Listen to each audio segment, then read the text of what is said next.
and most fun news debate on TV where free speech reigns. I'll bring you a sharp take on the day's biggest stories, bombshell newsmaker interviews, and A-list guests. And I guarantee you, no spin, no bias, no censorship, and no reason to go to bed. That's Dan Wootton Tonight, Monday to Thursdays from 9 on GB News.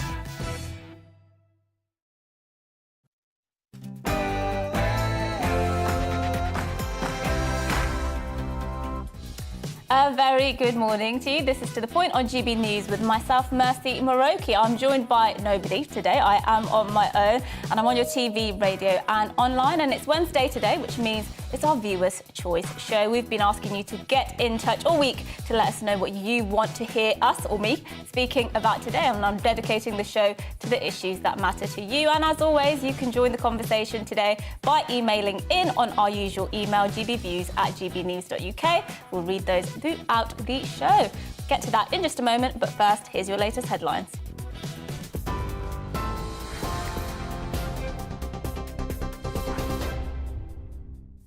Good morning, it's 1 minute past 10. I'm Rhiannon Jones in the GB newsroom. Police continue to hunt for the gunman who shot dead a 9-year-old girl at her home in Liverpool on Monday night. Merseyside Police says the killing of Olivia Pratt-Corbell crosses every boundary and they're urging for anyone with information to come forward. The force says Olivia died after a 35-year-old man ran into her terraced house in an attempt to get away from a gunman. Parm Sandhu, former chief superintendent at the Met Police, says the community needs to come together to find the killer. This is an absolutely tragic case. This little girl was in her home, it was night time, and she wasn't safe. Her parents, her community was unable to keep her safe. Community has to come together and has to say who these people are and where they are, and they need to be taken off the streets, not just the individual, but also the guns. They need to be taken off the streets to make our streets safer. As Ukrainians celebrate Independence Day, the country's President Volodymyr Zelensky has issued an urgent warning about potential brutal attacks from Russia. Ukraine has banned large gatherings as the country marks 31 years of independence, and government employees are being told to work from home. Today also marks 6 months since the Russian invasion began. Oleksiy Goncharenko, a Ukrainian member of parliament, says the war has made the nation stronger. Definitely for us today is absolutely special Independence Day because we understand it very, very deeply and in absolutely other way, because for this independence during these 6 months, thousands and thousands of the best Ukrainian people gave their lives. The biggest number of people saying that they're proud to be Ukrainians is now. Service on the Eurotunnel is back to normal after dozens of people had to be rescued in Calais and Folkestone. Video appears to show passengers in the Channel Tunnel being evacuated through an emergency service route after being stuck for 5 hours overnight. They were eventually transferred to a replacement train and taken to Folkestone Terminal in Kent. Ofgem has been challenged by Scotland's Children's Commissioner over the decision to raise the energy price cap. Bruce Adamson's written to the industry regulator about the potential impact of a cap increase. He's warning more families will be pushed into poverty this winter. Ofgem will make its latest announcement on Friday, with experts forecasting average annual bills will increase to more than £3,500. It's the 4th day of strikes at the port of Felixstowe, where nearly 2,000 dock workers continue their walkout. Negotiations broke down between the port and the unions earlier this month after a 7% pay increase was rejected. The port handles nearly half of all container freight in the UK. Sharon Graham, General Secretary of the Unite Union, told GB News her members want an offer in line with inflation. We have a company here that have just lodged 10 days ago £79 million worth of profit. So it's even gone up since the strike was called, £79 million worth of profit. And 42 million of that they've given to shareholders. And at the same time, they're asking these workers to take a pay cut. It's absolutely abhorrent. I think most people would absolutely disagree with it. It's corporate greed. And all these workers are asking for is to keep their wages on an even keel.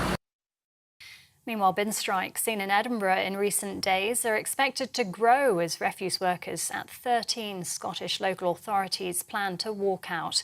Bin men from cities including Glasgow, Dundee and Aberdeen will join their colleagues in Edinburgh in taking industrial action. Trade unions were offered a 5% pay rise, but a deal wasn't reached. Rubbish has been piling up in the Scottish capital since the strikes started last Thursday, and they aren't expected to end for yet another week. And a hosepipe ban impacting more than 15 million people in southern England has come into force today as Thames Water becomes the latest company to restrict water usage. It's thought by the end of the week, more than 29 million people in the UK will be under some form of hosepipe ban as more companies enforce restrictions. The Environment Agency has reported 10 out of 14 regions are in drought. Those found to have breached the rules could be fined up to £1,000. This is GB News. We'll bring you more as it happens now, though. It's over to Mercy with To The Point.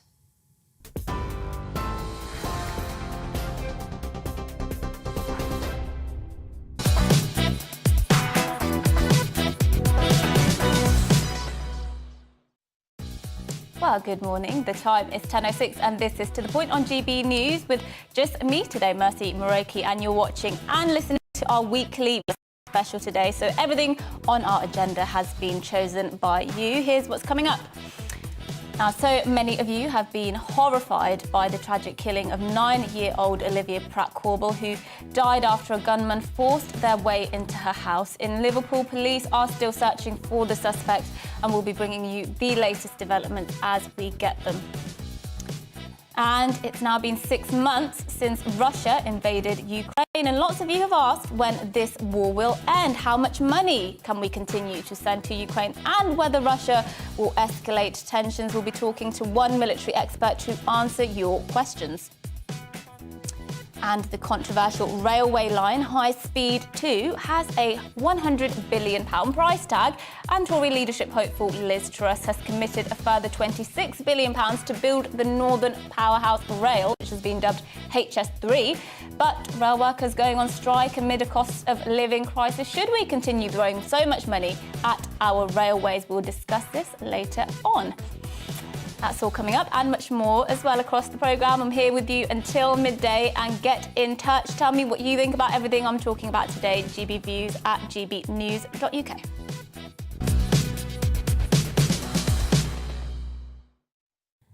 But now let's begin with a story that has dominated our inbox and has shaken the nation. A manhunt is underway in Liverpool after 9-year-old Olivia Pratt-Corbell was shot and killed when a gunman forced their way into her house just 2 days ago.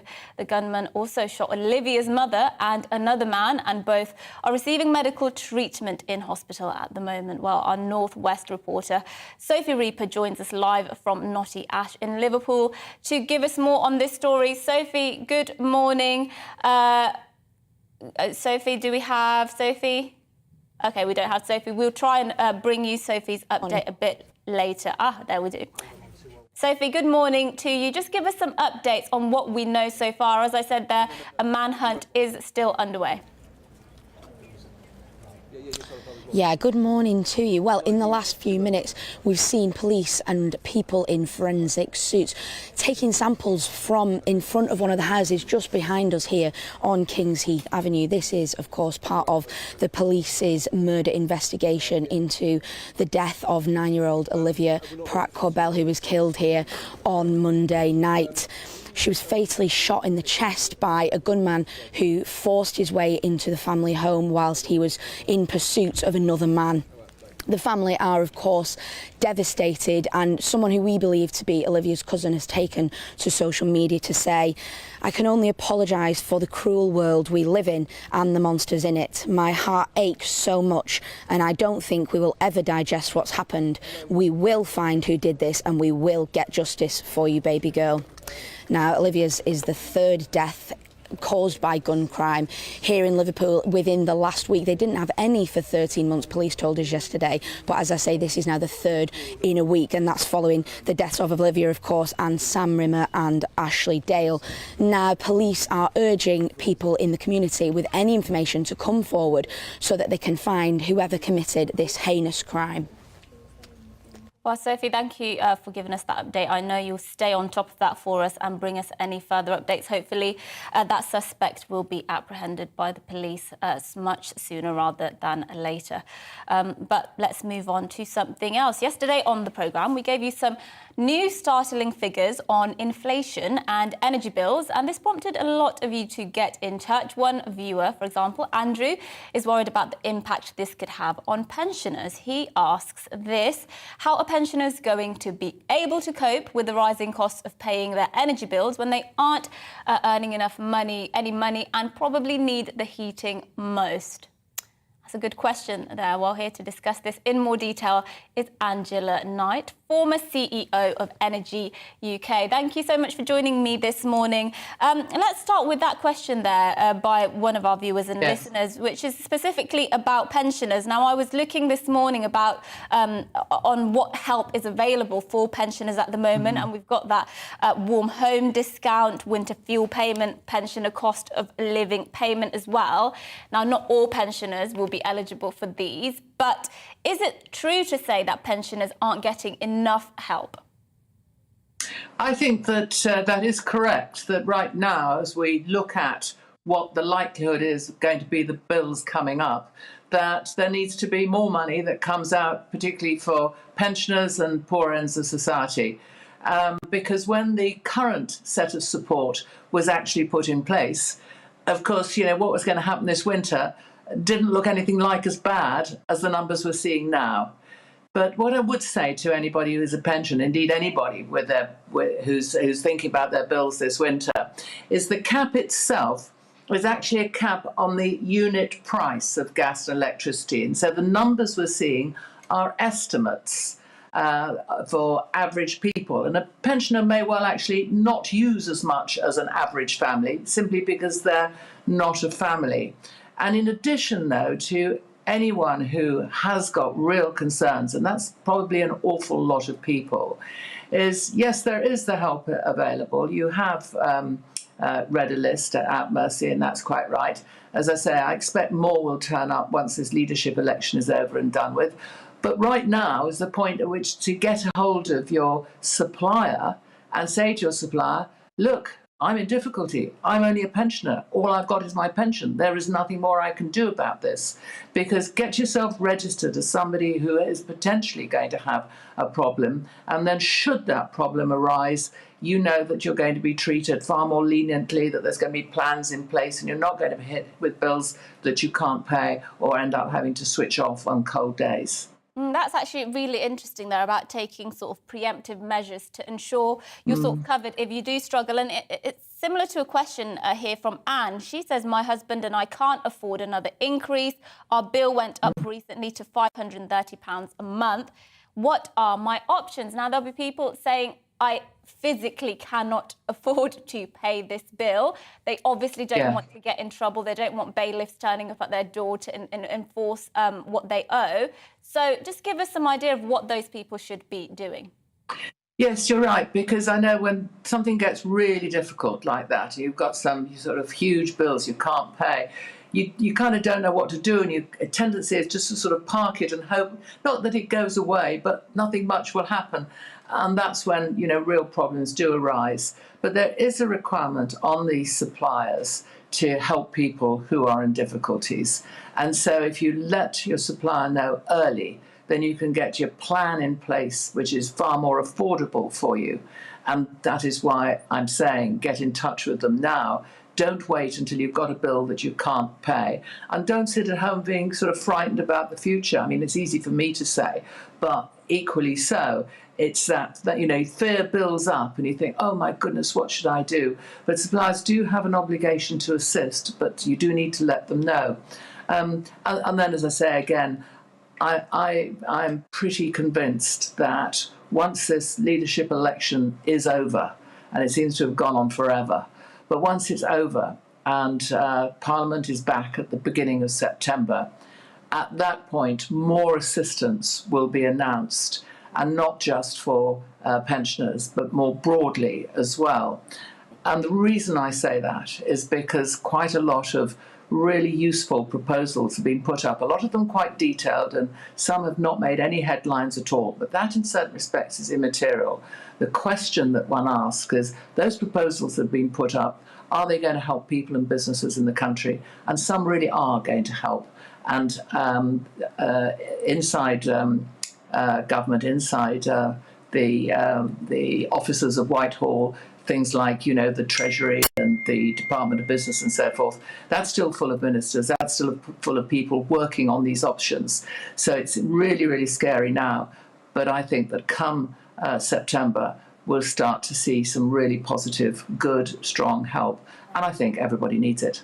Yeah. Do you think it's a bit too late for particularly businesses who aren't really getting the sort of help private individuals are? I saw a fascinating statistic this morning. More than 70% of pubs do not expect to survive the winter with the rising energy costs.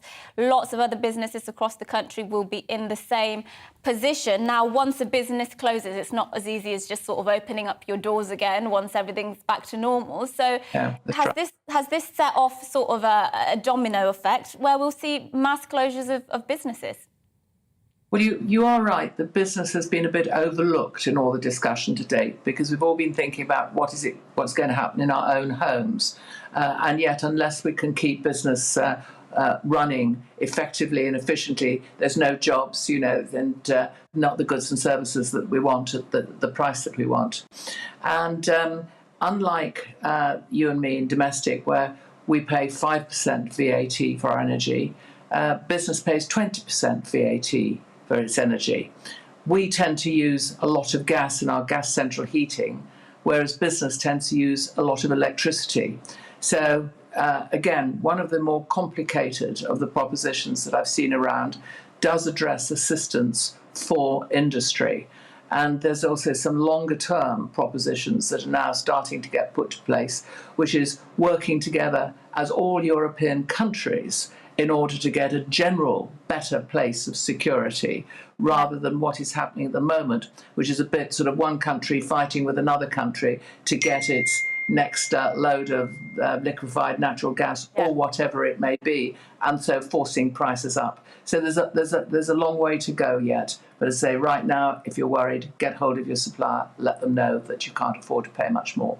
Well, really good advice there, Angela. Thank you for joining us. Angela Knight there, former CEO of Energy UK. Obviously, a topic that's all households, I would imagine, in the UK will be thinking about this morning. We mentioned there about pensioners. Question here from Deb on energy bills as well, just to go to a couple of your views. There has been a global pandemic and now a serious European war, Russia, Ukraine, of course. This cost of living crisis is the same all over the world. More than 10 EU countries have higher inflation, a bit more balanced, less hysterical reporting, please. There's some truth to that, I would say. But at the same time, you know, people are, of course, facing these huge energy bills. 5,300 is what the estimate is for next year. So obviously, really important for people. But keep getting in touch with your views. What do you make? Will you be able to afford your bills, do you think? Or are you just going to have to say to your energy companies, look, I can't afford it, and, you know, that's that. Let us know what you think. But we're going to take a short break. And after the break, the war in Ukraine has hit a grim milestone. It's now been 6 months since Russia's invasion. And we're going to be discussing this. Is there any end to the conflict in sight? That's all coming up after this weather. Hi there, it's Aidan McGivern here with your latest weather update. Sunny, hot and humid in the southeast today, but cloudier skies elsewhere with outbreaks of rain for many, especially the southwest of England and parts of Wales. A weather front divides the country at the moment, hot and humid air to the southeast of that front, whilst fresher conditions with some showers follow to the northwest, also turning breezier. But in between, where we see that weather front crossing parts of northern and western England, Wales as well, there'll be some outbreaks of rain, quite a lot of cloud cover, the rain turning heavier and more prolonged for parts of West Wales and southwest England later on. Rain clearing the Northern Isles, and then for much of Scotland, Northern Ireland, bright skies and a few showers. Feeling cool here, but hot and sunny in the southeast, up to 30 or 31 Celsius for parts of East Anglia, and feeling humid as well. That humidity could set off 1 or 2 showers into the evening here, and the weather front across central parts of the UK also tends to edge southeastwards, giving a few more showers, but the possibility towards the end of the night of some thundery rain coming along into the southeast. 18 or 19 Celsius overnight in the southeast, while Scotland, Northern Ireland, western parts of England and Wales sees clear spells, much cooler conditions. A wet start then for East Anglia in the southeast. Some of that heavy rain clearing away first thing, lingering across parts of Norfolk and Suffolk into the afternoon, however. Eventually, drier, clearer and fresher air arrives from the northwest. Fairly breezy for the west of Scotland and Northern Ireland with some showers here and temperatures in the mid to high teens, whilst it's much cooler for many and certainly feeling fresher as that rain clears away into the evening, with a much more comfortable night for sleeping across the board. Then we end the week with further showers on Friday, but increasingly through the weekend the weather tends to settle down. We'll see more sunny spells coming through and temperatures at around average.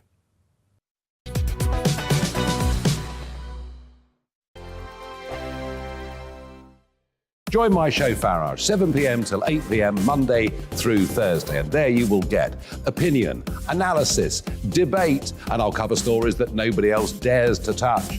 You've been cancelled. Join the club. Oh my goodness me. And then for the last 15 minutes, talking pints. We're over a drink. We have a civilised conversation with someone. We very often disagree, but we do it in a grown-up way. Come and join me on Farage.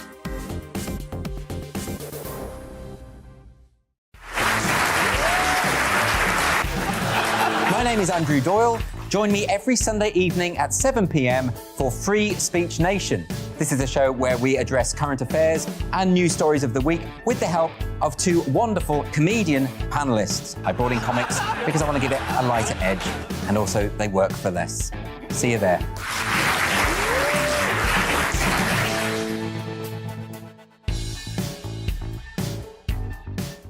Hi there, it's Stephen and Anne.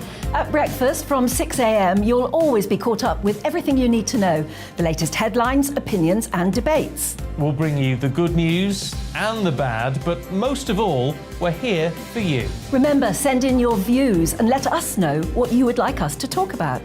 That's because we're your news channel. And every morning at 6 a.m, it's breakfast on GB News.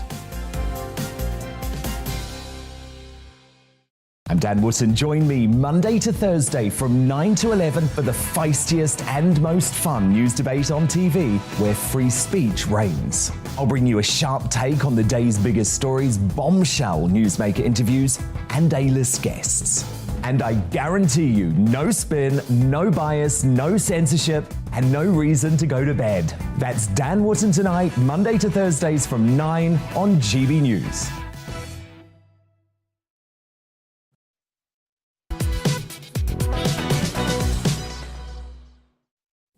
Good morning, it's 10:23 and this is To The Point with myself, Mercy Muroki on GB News. I'm not joined by anybody today, I am on my own, but I'm live on your TV, online and radio this morning.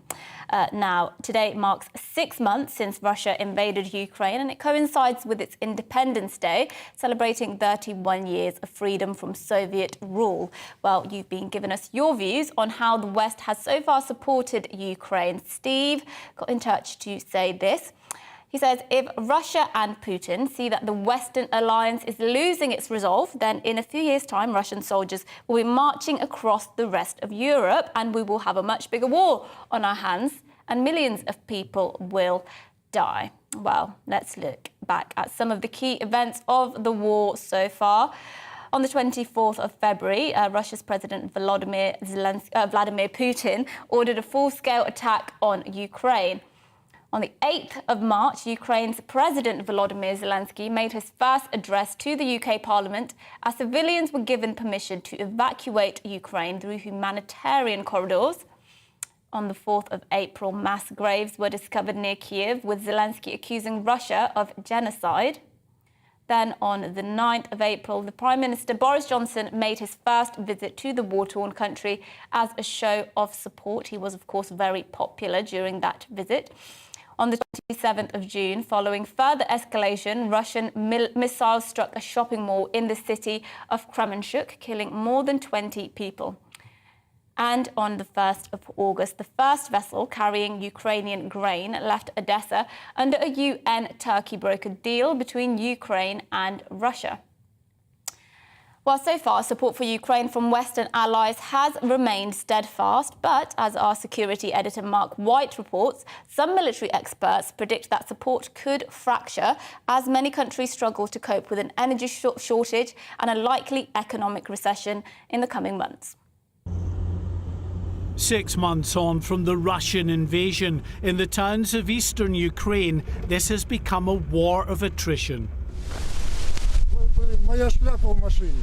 Here in Toretsk, Arkady Batchuk is back to sift through what remains of his apartment block after the latest Russian shelling, which killed 2 of his neighbours.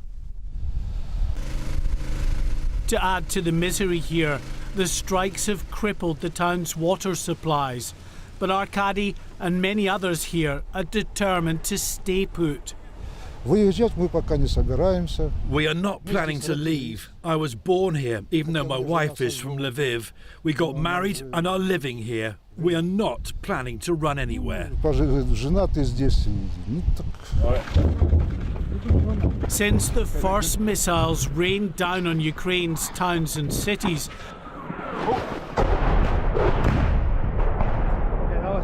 the West has been united in both its condemnation of Moscow and its support for the Ukrainian people.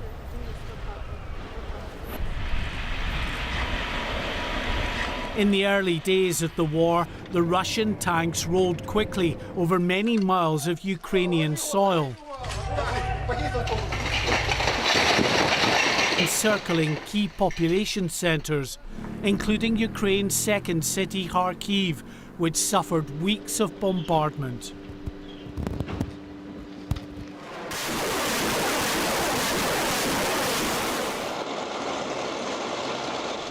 But a rush towards the capital was halted and then reversed, thanks to fierce Ukrainian resistance.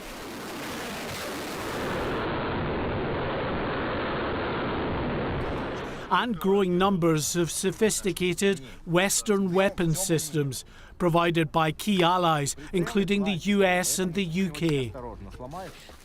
That Western resolve is holding, but with a bleak winter ahead, with many countries feeling the effects of energy shortages and the likelihood of economic recession, maintaining that high level of support over the long run could be a tough ask.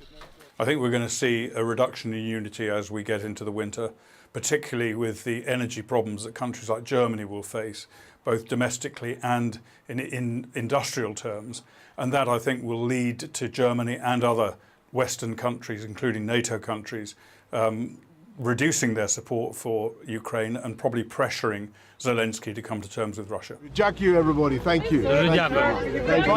One of the first Western leaders to travel to the Ukrainian capital after the outbreak of the war, Boris Johnson has been at the forefront of support for President Zelensky's efforts to fight off Russian aggression.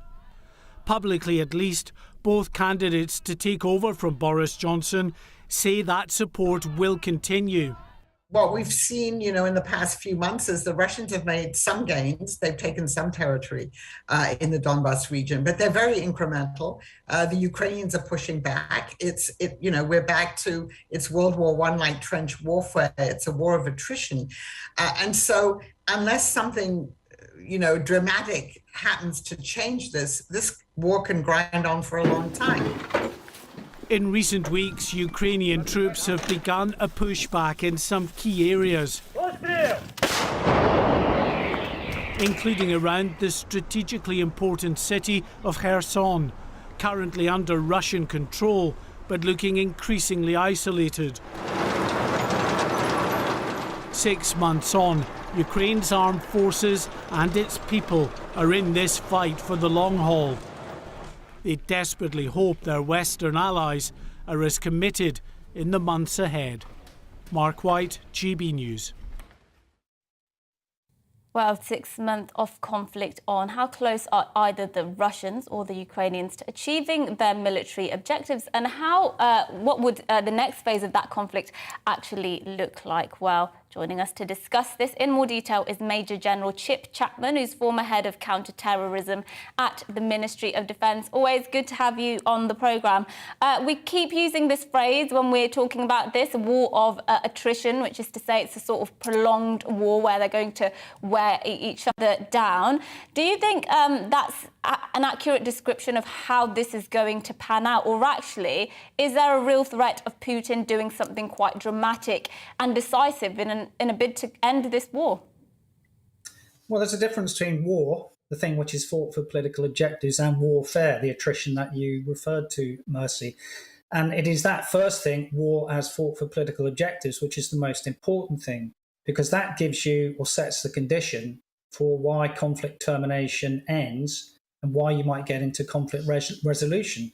Now, why conflicts end are generally one of two things, either decisive military victory or the improbability of military victory. Now, at the moment, there is going to be no decisive military victory in the short term for Russia. Neither is there going to be a short-term military victory for Ukraine. But Ukraine has survived. It's begun to thrive. It gets militarily stronger with each day.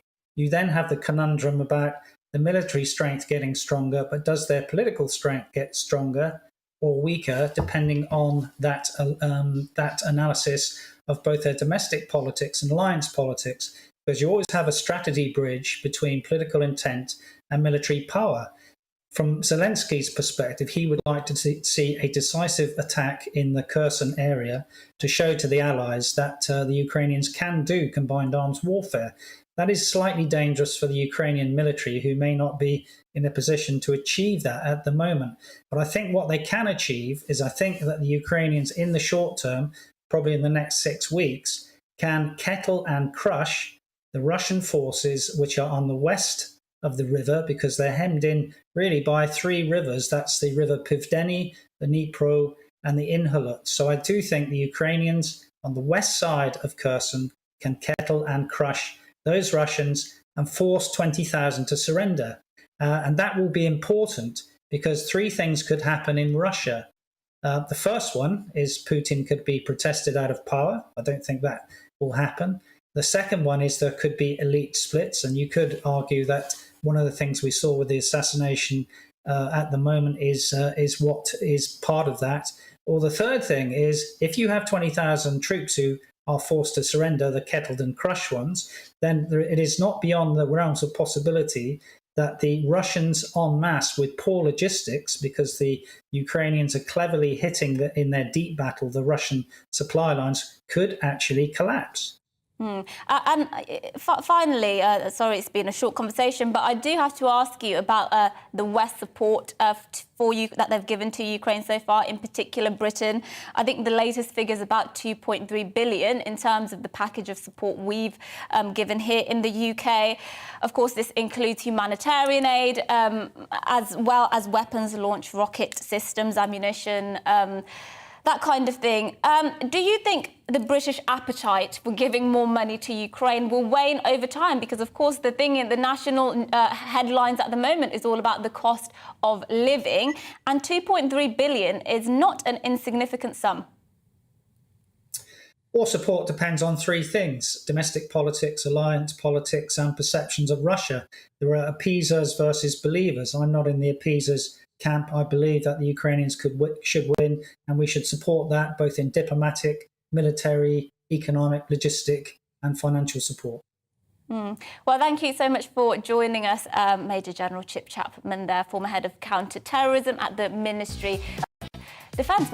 Take a short break, but afterwards, is this cost of living crisis affordable? Can we really afford to spend nearly £100 billion on other projects like, say, HS2? And of course, Liz Truss is pledging further billions of pounds, 26 billion for HS3. Should we really be spending that kind of money at the moment? Well, that's what we're going to be speaking about shortly after this morning's headlines.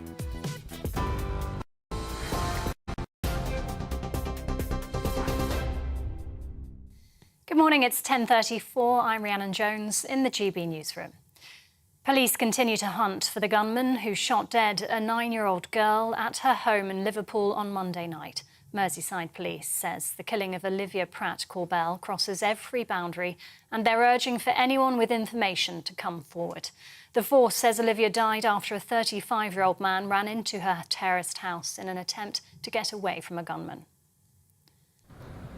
As Ukrainians celebrate Independence Day, the country's President Volodymyr Zelensky has issued an urgent warning about potential brutal attacks from Russia.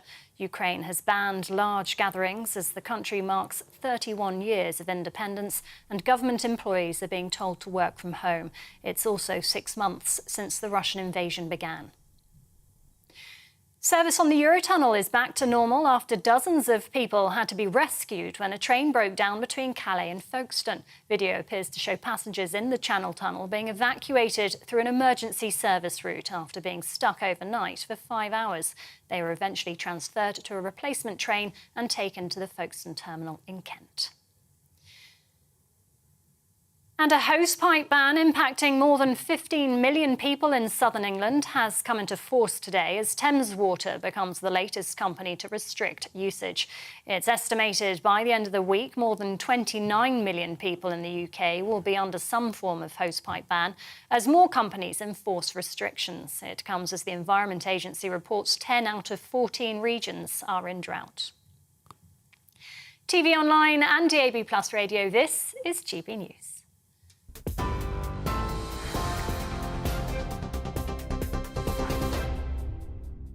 Direct Bullion sponsors the Finance Report on GB News for gold and silver investment. Here's a quick snapshot of today's markets. The pound will buy $1.182 and €1.188 euros. The price of gold currently stands at £1,482.97 per ounce. Direct Bullion sponsors the Finance Report on GB News, investments that matter.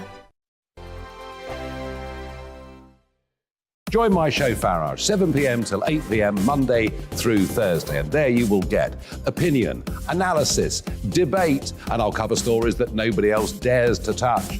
You've been cancelled. Join the club. Oh, my goodness me. And then for the last 15 minutes, talking pints. We're over a drink. We have a civilised conversation with someone.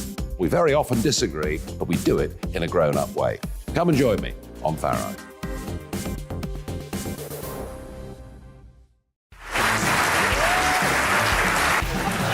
My name is Andrew Doyle. Join me every Sunday evening at 7 p.m. for Free Speech Nation.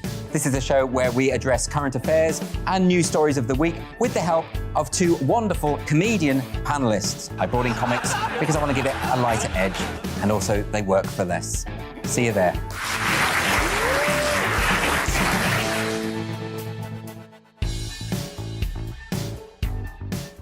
Hi there, it's Stephen and Anne.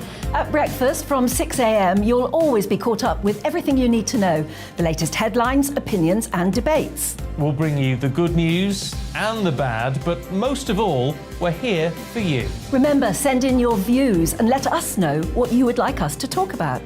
That's because we're your news channel. And every morning at 6 a.m, it's breakfast on GB News. I'm Dan Wootton. Join me Monday to Thursday from 9 to 11 for the feistiest and most fun news debate on TV, where free speech reigns. I'll bring you a sharp take on the day's biggest stories, bombshell newsmaker interviews, and A-list guests. And I guarantee you, no spin, no bias, no censorship, and no reason to go to bed. That's Dan Wootton tonight, Monday to Thursdays from 9 on GB News.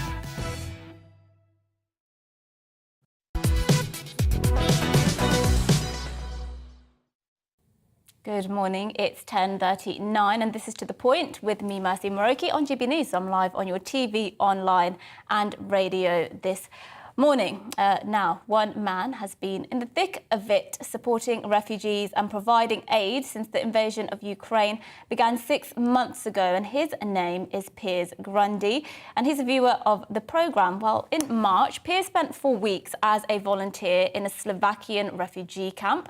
As they fled Ukraine, he brought aid from the UK, driving 2 ambulances to Ukraine in April and another 3 in June. However, his latest challenge is supporting 57 refugees in Poland who need transport to the UK before their 90-day UK entry visa expires. And we're hoping to speak to Piers very shortly. Now let's speak to a family hosting Ukrainian refugees. Instead, joining me now is Brian Godwin, whose family took in a family of Ukrainian refugees, and Irisha Cor Hutton, who fled Ukraine. Thank you so much for joining us. Have we got them both? Yes.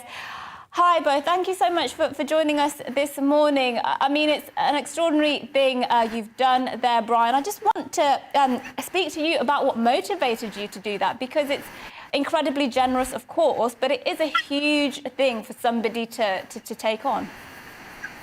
Well, my wife and I, Julie, we didn't see it that way. We didn't think it was a big thing. We both looked at the news in February, of course, and we both broke down and had a tear in our eye, and we knew we had to help. And we've been blessed that this absolutely wonderful lady has come into our life, and now her sons have arrived as well, and we just feel it's something we wanted to do and we were able to do. OK, and I know you've been getting support from the government, as everybody who's taken in refugees has. I think it's £350 a month. What do you think about that payment? Because it wasn't something the government had to do, but I also imagine, actually, when you're taking on another family, it's not too much money. Well, that's right. It's not too much money. But we didn't do it for the money. We're in a position that we can help, and we wanted to help. It does make a significant difference for us. Obviously, things are expensive, but we just felt that we were going to do this anyway, and the government helping us with this £350 a month has been amazing, and that's fantastic. But we've had incredible support from local charities, WhatsApp groups, the Rotary group. We've had free laptops given to the boys. The whole community has just been amazing. Extraordinary. Irisha, can I go to you now? You fled Ukraine. What's the last few months been like for you? Because we're speaking today about this 6-month anniversary since the invasion. For us, I mean, we've just been speaking about it on the news, but for you, it's your life. It's something real that's happened to you and your family. Just tell us a bit about that. I'm happy we'll be here with my family, with my boys. It's fantastic family. We're happy. I don't know what I can say. Yeah. What have you thought so far? Yeah. And what have you thought of the UK and Europe's response to what has been going on in Ukraine, the Russian invasion? Do you think they've done enough in the West, other European countries, to support Ukraine? I'm not sure. I don't understand everything what you say. Okay. Do you? What do you think about the amount of money Britain has given to Ukraine so far? Oh, for me, it's enough money, I think. Yeah. I won't find a job and help myself. Yeah, and Brian, let's just go to you. What kind of hurdles have you encountered? I mean, what does the future look like for you? And is the scheme, tell us, is the scheme still open to people who would be interested in taking on Ukrainian refugees? Sure. Well, we have had hurdles. We had some big hurdles. We were able to get Irisha over relatively easily. It did take a bit of time. But with the boys, we had some serious issues with their passports expiring. But with the help of Rob Butler's, he's our local MP, with the help of his office, they got involved. They coordinated with the Home Office. And after a couple of security checks and confirmation that the boys were going to come over safely, they were fantastic. They helped.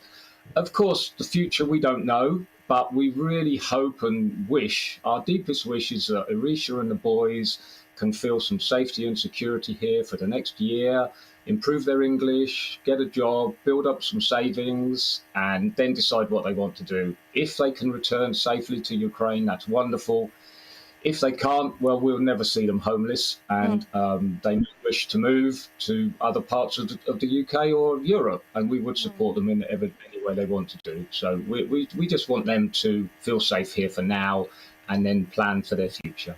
And what would you say to people who perhaps do have big homes or maybe even second homes that they don't use and think, actually, I am in a good financial position to be able to support our refugee from Ukraine? What would you say to them? I'd say do it. It's a life-changing experience. It's amazing. You'll be blessed to meet somebody as wonderful as Arisha and engage with them and her two boys. It's rewarding. It is hard work, but they're part of our family now, and I'd encourage everybody, if they possibly can. It's a big commitment. Be careful. Think about it. Make sure you can afford it. But if you can do it, go and do it. It's amazing. It's a life-changing, and it helps somebody who needs our help. For whatever reason, they need our help. Yeah. Well, I know Arisha just said thank you to you just then, but I'd like to say thank you as well. It's an extraordinary thing you're doing, I think. Arisha, I wish you all the best, you and your boys, and you, Brian, as well. Thank you for coming on the show today. Brian Godwin there, who's taken in a family of Ukrainian refugees, and Arisha is with him there. She fled Ukraine with her boys. Now, let's go to a couple of your views at the moment. We've obviously been speaking quite a lot about this Ukrainian story. It is the 6-month anniversary of the invasion. There's a question, a really interesting perspective here from Marie. She says, a simple question: if we're going to send weapons to Ukraine, giving the technology, we should be tracking exactly where these weapons end up and how they are used. And I think that's really interesting, because if you remember, there was when we left Afghanistan, lots of weapons, of course, were left behind, and they obviously can fall into the wrong hands. Very much did fall wrong hands. So I think that's something the government definitely need to stay on top of, and keep getting in touch with your views, GBviews at gbnews.uk. Now, here back at home, a Scottish woman who had her hands and lower legs amputated less than a decade ago is touring the North Coast 500 on a motorcycle. Cor Hutton from Renfrewshire almost died from sepsis and had to have life-changing surgery. Her story is extraordinary here, and our Scotland reporter David Donaldson went along to meet her before she hit the road. A moment the 52-year-old from Loch Winnoch thought she may never see again. She dreamed of being able to get back in a motorcycle, and now that dream has become a reality thanks to hand transplant surgery 3 years ago. I had sepsis 9 years ago, lost my arms and my legs. Lucky to be here though. Since been given hand transplants. Thank you very much, donor family. And I've got a chance of doing it again, and I just want to really show the troopers of Find Your Feet that you can push yourself, you can do what you really want to do, and you don't need to lose yourself. Cor founded the charity Finding Your Feet just a year after having her limbs amputated, and has already competed in the London Triathlon and climbed Kilimanjaro. Her friend Mark McLean, who says she is a real inspiration, will join her on the 500-mile scenic route from Inverness Castle across the Highlands, more commonly known as the North Coast 500. The North Coast is quite a difficult trip on its own, but to do it with a pair of prosthetic legs is quite an achievement. Oh, it's fantastic to see her getting back on a bike. We're really chuffed for her, yeah. It's going to be brilliant, isn't it? And really, when you think about what she's had to overcome, it's quite incredible. Yep. Oh, she's awesome. She genuinely is. Every day she just challenges sort of life, basically. She's absolutely amazing, so she is. Cor was given just a 5% chance of survival after suffering from sepsis, and while she has made remarkable progress, she knows there's still a long way to go. Yeah, I know. I probably shouldn't be here, and I'm grateful to be here, and I was just determined to make sure that my life was, I guess, worth saving for everybody who did. Yeah, it certainly wasn't easy. It's been uphill climb the whole time, and every single thing I've been through is another hurdle you have to get over. I'm going through more health hurdles now. It's just the way it is, and I've just got to deal with it. So that's just my life, and I got on with it. She's hoping to raise money for a charity which provides support to people who have lost limbs while overcoming yet another challenge. David Donaldson, GB News. I think that's an extraordinary story. I love how she's saying, look, I'm really lucky to be here, and I'm just going to get on with my life, and I'm going to carry on living life to the full. I think it's a lesson lots of people who like to complain about their lives can probably take away. And I'm just going to update you on something that is just coming in, an update on a story we broke a couple of days ago. Police in Liverpool have now made an arrest in connection with the killing of 9-year-old Olivia Pratt-Corbell. Our Northwest reporter Sophie Reaper joins us now live from Knotty Ash in Liverpool. Sophie, just let us know what the latest is here. Sophie, do we have Sophie? 5-year-old man. Sorry, carry on there. Yeah, as I say, in the last few minutes, we've heard that the 35-year-old man who was being chased into the home of Olivia Pratt-Corbell has been arrested. Merseyside police have said this is because he's breached the terms of his release from prison and that he's now going to be questioned in connection to the murder of the 9-year-old girl. We heard from the police yesterday the sequence of events that led up to her death. 2 men were walking along this street when they were approached by a man with a handgun. Both men then fled, one of whom ran and tried to get into the home of Olivia Pratt-Corbell after her mum, Gerald, had opened the door to try and see what the noise was. He managed to force his way into the property. The man with the gun was then able to get his hand through the door, despite Olivia's mum's best efforts to prevent that. He then shot Cheryl in the wrist. He then fatally shot Olivia in the chest and was then able to shoot the man he'd been pursuing, the man who has now been arrested twice in the body. He was then, shortly after we've seen on CCTV footage, the police said, he was collected by an Audi who then took him to hospital to receive treatment. We believe that he's still there receiving treatment now, although, as I say, in the last few moments, we've heard that he has been placed under arrest. This is all part of an ongoing inquiry with the Merseyside police to find the person who killed Olivia and, of course, shot at this man who's now been arrested. Well, thank you. Really tragic story, of course, but at least they are making progress now, the police. Thank you there, Sophie. Now, as we mentioned, we've been speaking about Ukraine. It is the 6-month anniversary of the Russian invasion of Ukraine. And there's been lots of heroes, I think, in this story. We were just speaking to a man there who's actually taken in a Ukrainian family as refugees. And we're going to speak to somebody else now because in March, a British man, Piers, spent 4 weeks as a volunteer in a Slovakian refugee camp. As refugees there fled from Ukraine, well, he brought aid from the UK, driving 2 ambulances to Ukraine in April and then another 3 in June. However, his latest challenge is now supporting refugees in Poland who need transport to the UK. And we're pleased to be joined by Piers Grundy right now. I can't possibly imagine what it's been like for you over the last 6 months. Just give us some idea of what you've had to face as you've done everything you can to try and support Ukrainian refugees. Firstly, thank you for having me on, Mercy. And I'm no hero. I'm just a bloke.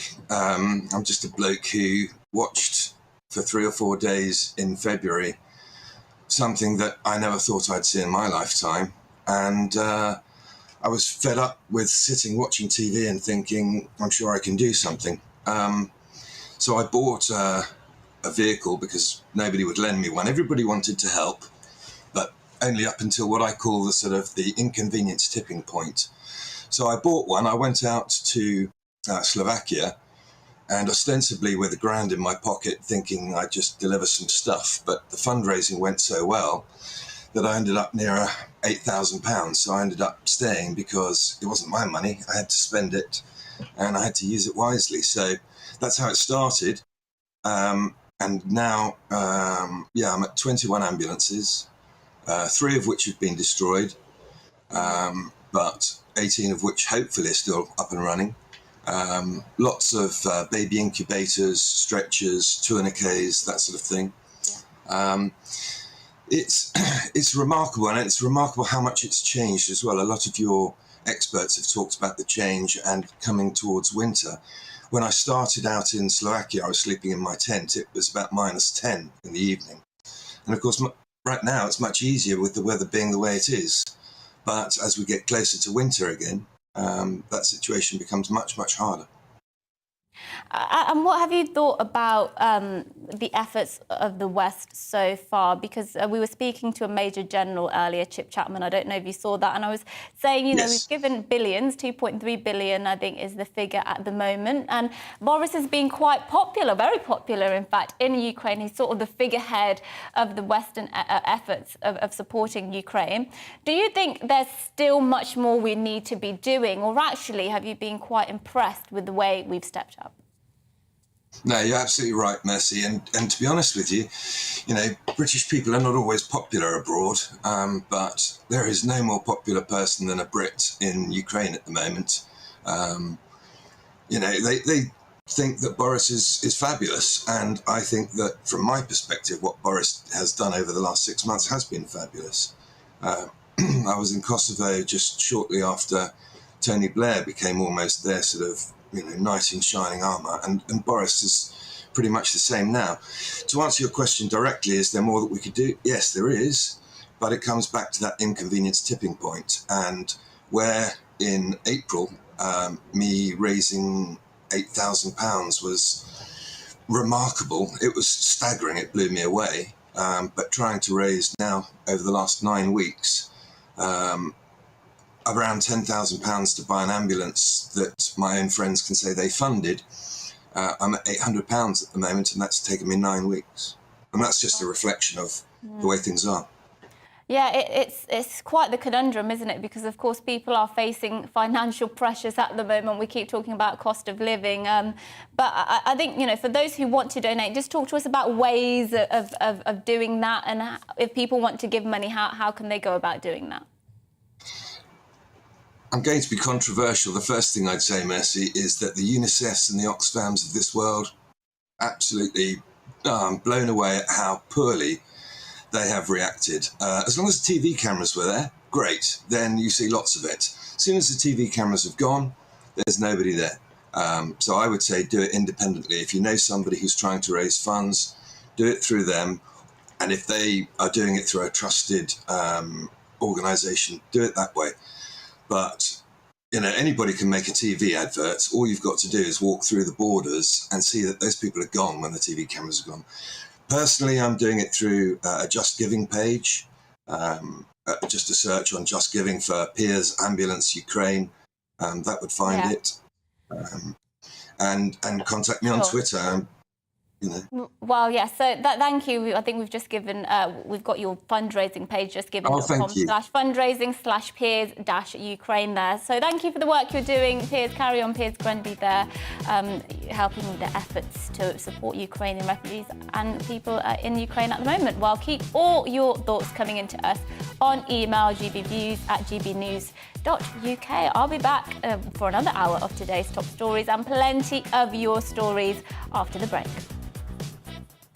Hi there, it's Aidan McGivern here with your latest weather update. Sunny, hot and humid in the southeast today, but cloudier skies elsewhere with outbreaks of rain for many, especially the southwest of England and parts of Wales. A weather front divides the country at the moment, hot and humid air to the southeast of that front, whilst fresher conditions with some showers follow to the northwest, also turning breezier, but in between, where we see that weather front crossing parts of northern and western England, Wales as well, there'll be some outbreaks of rain, quite a lot of cloud cover, the rain turning heavier and more prolonged for parts of West Wales and southwest England later on.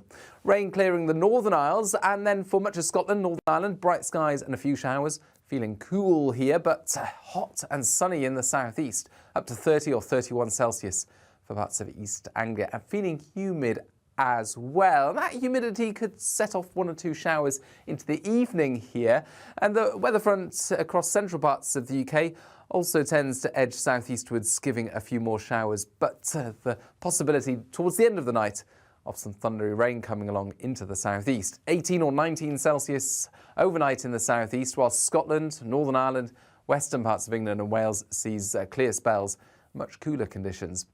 A wet start then for East Anglia in the southeast. Some of that heavy rain clearing away first thing, lingering across parts of Norfolk and Suffolk into the afternoon, however. Eventually, drier, clearer and fresher air arrives from the northwest. Fairly breezy for the west of Scotland and Northern Ireland with some showers here and temperatures in the mid to high teens, whilst it's much cooler for many and certainly feeling fresher as that rain clears away into the evening, with a much more comfortable night for sleeping across the board. Then we end the week with further showers on Friday, but increasingly through the weekend the weather tends to settle down. We'll see more sunny spells coming through and temperatures at around average.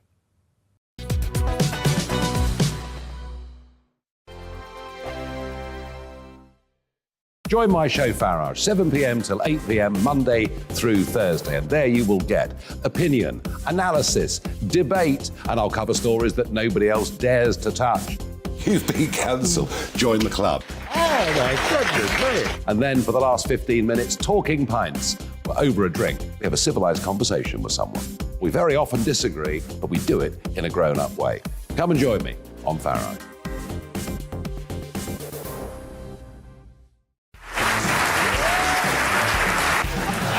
My name is Andrew Doyle. Join me every Sunday evening at 7 p.m. for Free Speech Nation. This is a show where we address current affairs and news stories of the week with the help of two wonderful comedian panellists. I brought in comics because I want to give it a lighter edge, and also they work for less.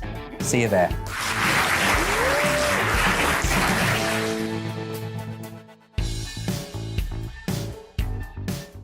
Hi there, it's Stephen and Anne. At breakfast from 6 a.m, you'll always be caught up with everything you need to know, the latest headlines, opinions and debates. We'll bring you the good news and the bad, but most of all, we're here for you. Remember, send in your views and let us know what you would like us to talk about. That's because we're your news channel. And every morning at 6 a.m, it's breakfast on GB News. I'm Dan Wootton. Join me Monday to Thursday from 9 to 11 for the feistiest and most fun news debate on TV, where free speech reigns. I'll bring you a sharp take on the day's biggest stories, bombshell newsmaker interviews, and A-list guests. And I guarantee you, no spin, no bias, no censorship, and no reason to go to bed. That's Dan Wootton tonight, Monday to Thursdays from 9 on GB News.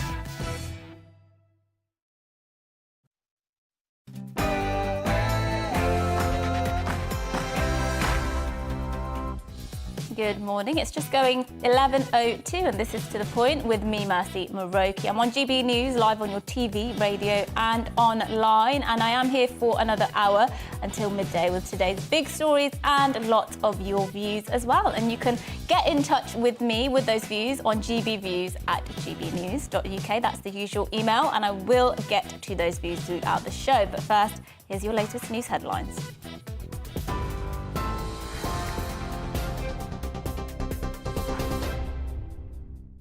Thank you, Mercy. Good morning. Yes, it has gone 2 minutes past 11. I'm Rhiannon Jones in the GB newsroom.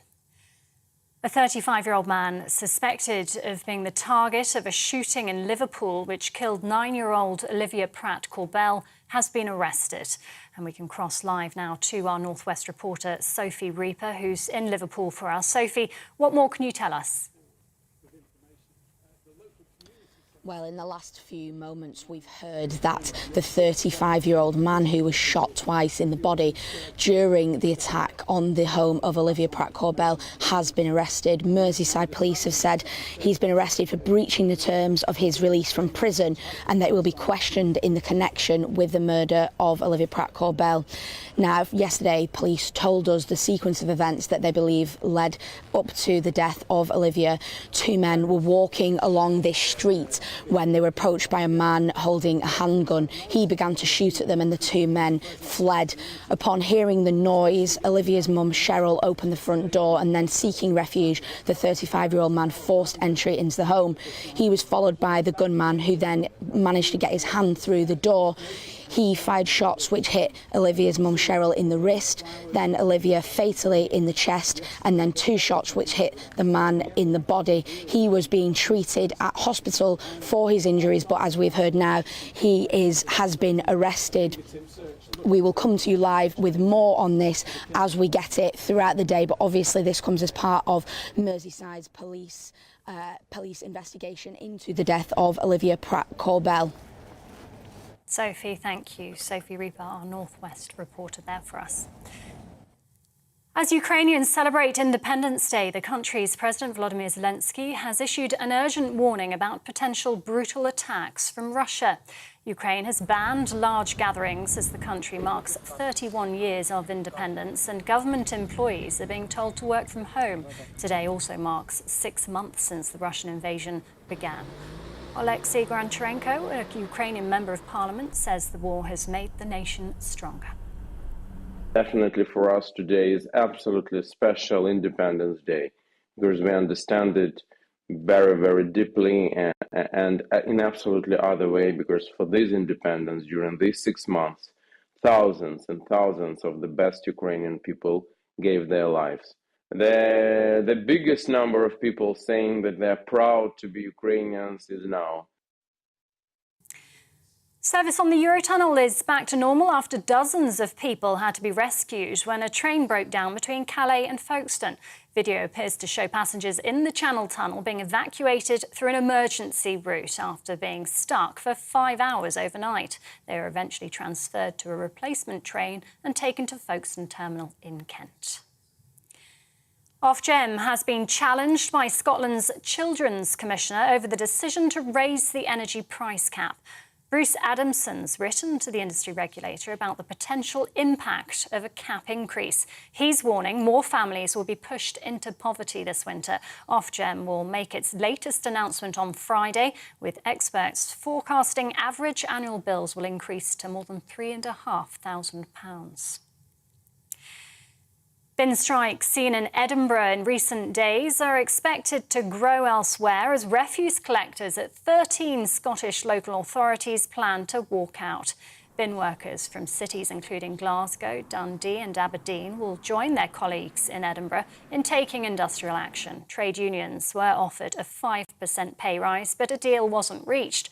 Rubbish has been piling up in the Scottish capital since the strike started last Thursday, and they aren't expected to end for another week. And a hosepipe ban impacting more than 15 million people in southern England has come into force today as Thames Water becomes the latest company to restrict its usage. It's thought by the end of the week, more than 29 million people in the UK will be under some form of hosepipe ban as more companies enforce restrictions. The Environment Agency has reported 10 out of 14 regions are in drought. Those found to have breached the rules could be fined up to £1,000. This is GB News. We'll bring you more as it happens now, though. It's over to Mercy with To The Point.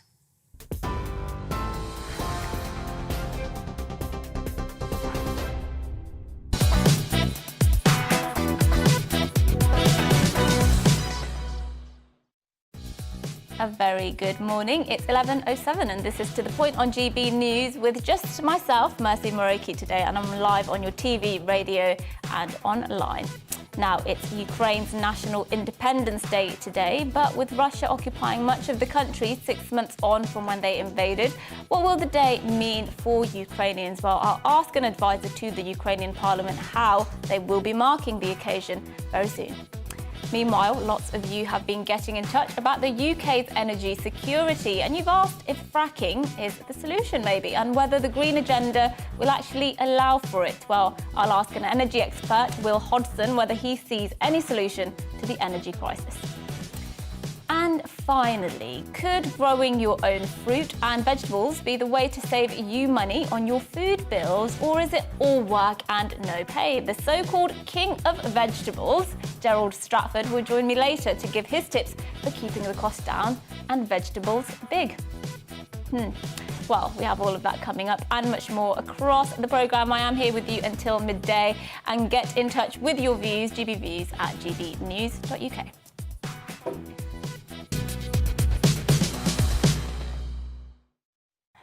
Now, it's been 31 years since Ukraine gained its independence from the Soviet Union after the Iron Curtain finally fell in Europe. But today, Ukraine's independence is, of course, under attack. Russia has retaken control of many of Ukraine's cities and ports, including the Crimea, much of the Donbas, Luhansk, Donetsk and Mariupol, after 6 months of heavy fighting.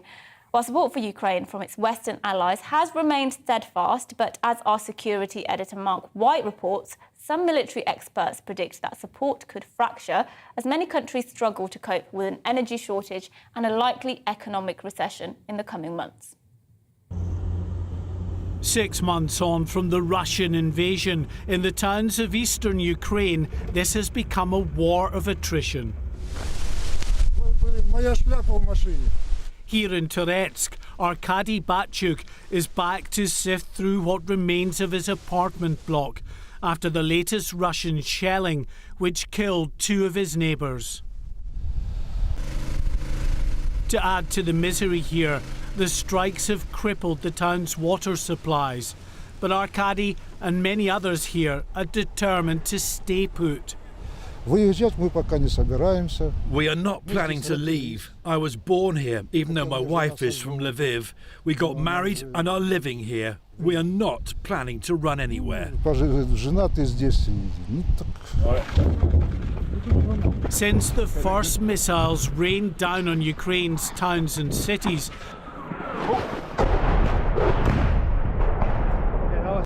the West has been united in both its condemnation of Moscow and its support for the Ukrainian people.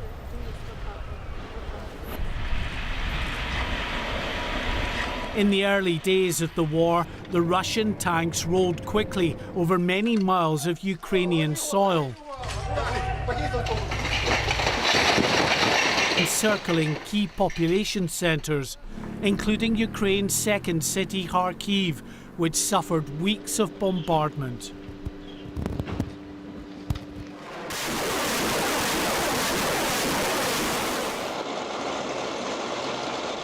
But a rush towards the capital was halted and then reversed, thanks to fierce Ukrainian resistance.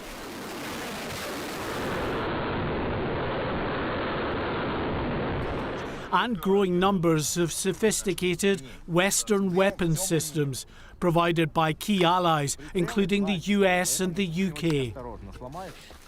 That Western resolve is holding, but with a bleak winter ahead, with many countries feeling the effects of energy shortages and the likelihood of economic recession, maintaining that high level of support over the long run could be a tough ask. I think we're going to see a reduction in unity as we get into the winter, particularly with the energy problems that countries like Germany will face, both domestically and in industrial terms. And that, I think, will lead to Germany and other Western countries, including NATO countries, reducing their support for Ukraine and probably pressuring Zelensky to come to terms with Russia. Thank you, everybody. Thank you. One of the first Western leaders to travel to the Ukrainian capital after the outbreak of the war, Boris Johnson has been at the forefront of support for President Zelensky's efforts to fight off Russian aggression. Publicly, at least, both candidates to take over from Boris Johnson say that support will continue. What we've seen, in the past few months is the Russians have made some gains. They've taken some territory in the Donbas region, but they're very incremental. The Ukrainians are pushing back. We're back to it's World War I like trench warfare. It's a war of attrition, and so unless something dramatic happens to change this war can grind on for a long time. In recent weeks, Ukrainian troops have begun a pushback in some key areas, including around the strategically important city of Kherson, currently under Russian control, but looking increasingly isolated.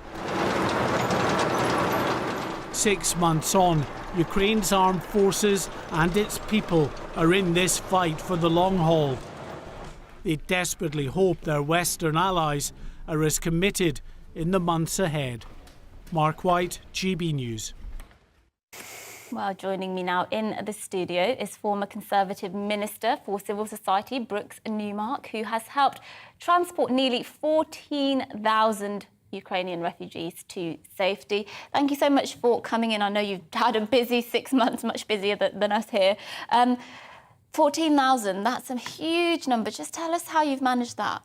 Well, I mean, a little bit like Piers, your earlier speaker. I just sort of felt I couldn't sort of sit there and do nothing. And so in the first days of the war, I started off at the Polish border, moving refugees away from the border.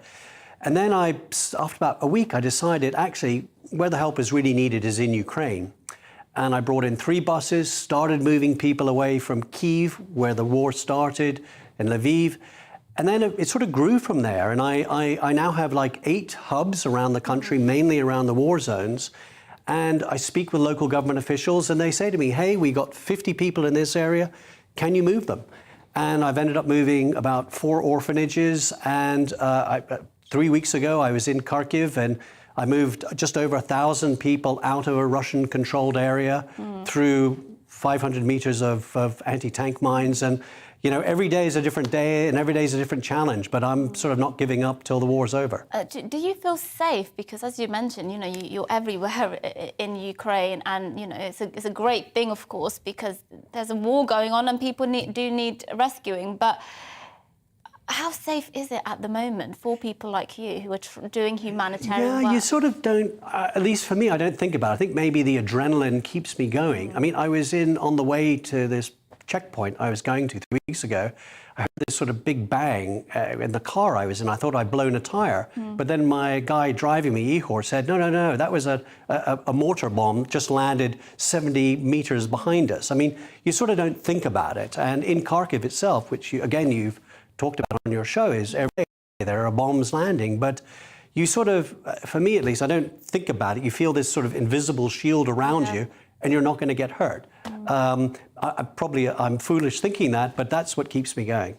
And the scale of the refugee crisis is enormous, isn't it? Yeah. And just give us a little bit about what the state of affairs is at the moment, because, of course, initially with Poland, of course, bordering Ukraine, the flow of refugees into Poland was particularly acute there. Has the Western countries in that region, have they rallied together now and sort of helped refugees distribute more evenly? Yeah, I mean, I think now that I've seen who's doing what around Europe, I think the UK is probably doing more than most. The thing is, for most Ukrainians, they don't want to come all the way to the UK. Yeah. Most of them want to go next door to Poland, where the language is sort of similar. And they can go back. So actually, lately, I think there's been about 1.5 million Ukrainians have gone back from Poland into Ukraine. Yeah. So there is this two-way flow. And I think while people feel safe in the west of Ukraine, which is where I'm busing people to, I think you'll probably see more of a flow going back into Ukraine at the moment than going out.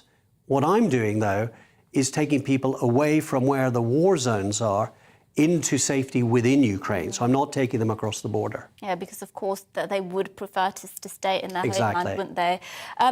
I do have to ask you this because we do get a range of views on this show, and one of those is that we need to stop sending money to Ukraine now. You know, we've sent billions in aid, and people will say, "Look, what about us here at home? We need that money as well." Now, of course, it's a bit of a false dichotomy because we can and are doing both to help people here at home and in Ukraine. But what would you say to those people about why it is important to continue supporting the Ukrainian people? Well, you know, I studied history at university, and history tells you if you don't stop a dictatorship, sort of effectively like Putin, that he will just keep pushing boundaries. And our concern will be, yes, we need to spend some money now, but actually, if we do nothing now, there's a risk that it could end up being a much bigger war later on. So I think we need to draw a line in Ukraine, say enough is enough, give the Ukrainians what they need to fight this war, so perhaps we don't have to get as engaged, and make sure that we stop Putin in his tracks in Ukraine.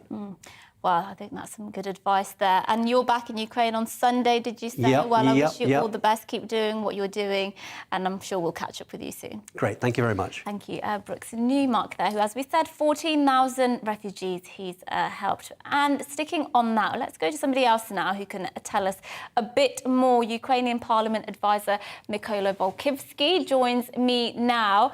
Hello, Mykola.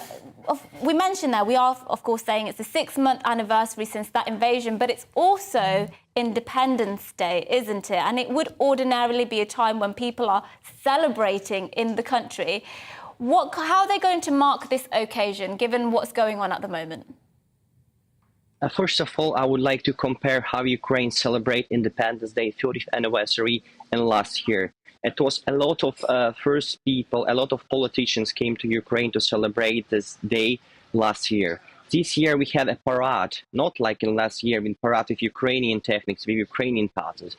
We have a parade with Ukrainian, with Russian destroyed techniques in Independence Square in Kyiv city center. Of course, it's normal day for Ukrainians. Before we celebrate from 2 or 3 days, a special day for Ukraine. Now we have the big war in Ukraine. We cannot celebrate, such a holiday during this period of time. Also, I try to mention that yesterday, Polish President Andrzej Duda also came to visit Ukraine, to continue a special initiative with Ukraine Crimea platform, because it's also important platform from around the world, which launched in many countries. Now we can say we cannot specially celebrate this day with our hearts. We can say that it's last 6 months in Ukraine all the time received a lot of missile attacks by the Russian. Also, the last night it wasn't, the same. It was a special missile attack by the Russians in Zaporizhia. It was in Kharkiv. They tried, to proceed. And also it's big leaders of the state, send the wishes and send, the wishes to Ukraine for Independence Day. We hope then, in nearly future, war will be ended. Ukraine will be the victory, it will be victory in Ukraine. But now we have in one heart, we have a special day for all the people, for all Ukrainians, the main special day, Independence Day, but we have the special anniversary of Ukrainian war. Yeah, and I do want to ask you, because I'm sure you would have noticed that we've got a leadership election happening here in the UK. Boris Johnson was incredibly, and probably still is, popular in Ukraine, and he's the figurehead, I suppose, for how the West has been supporting Ukraine. Now that we're going to have a new Prime Minister, it's either going to be Liz Truss or Rishi Sunak. Are you somewhat concerned that Ukraine will slip down the list of priorities, or actually are you confident that the next Prime Minister will be just as popular for Ukrainians? I remember my short conversation with Boris Johnson during NATO summit in Madrid. He said the UK will continue the support of Ukraine. It doesn't matter which kind of leader will be elected in nearly future. It's Liz Truss or Rishi Sunak. For me, Boris Johnson is a hero for Ukrainian nation, because during his visits, he shows he was the first leader who came to Ukraine. Doesn't scare. He came to Kyiv and he visited Ukraine, and also he tried inside the UK government he tried to send them more and more supply. It's including humanitarian aid, including the military supply for Ukraine. For this reason, for me, as a former advisor to chairman of Ukrainian Parliament, the Boris Johnson, he was a special leader for Ukraine as a nation. And thank you for British government. Thank you for everybody for this kind of support. Your previous guests, who evacuate a lot of Ukrainian refugees. It's a lot of my friends, from Britain who study, who continue this kind of support and volunteer for Ukraine. For this, we especially thank you for this anniversary, Ukrainian independence speeches. We thank you for everything. And I hope the next Prime Minister of UK will continue this kind of support for Ukrainian nation. Thank you so much. Well, you're welcome from everybody here in the UK, and I'm sure that the next Prime Minister will indeed continue that support for Ukraine. Thank you for joining us today, Ukrainian Parliament advisor there, Mykola Volkovsky. Now, we're going to be speaking about something more domestic after the break. Should the government revisit fracking as a domestic energy source. Of course, we're looking at energy security. Do we need to be more dependent on energy here at home? And how do we do that? Well, we're going to be speaking to Will Hodgson, who's an energy expert, about all this after the weather.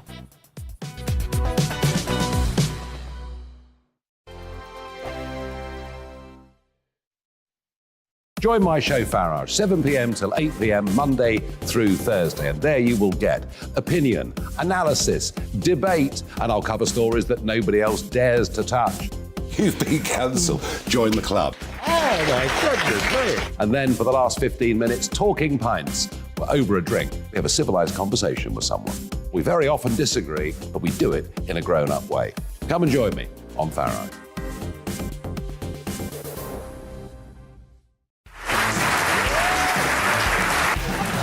My name is Andrew Doyle. Join me every Sunday evening at 7 p.m. for Free Speech Nation.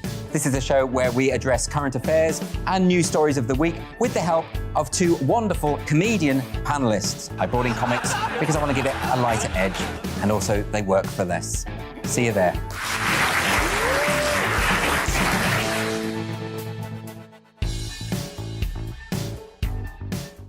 Hi there, it's Stephen and Anne.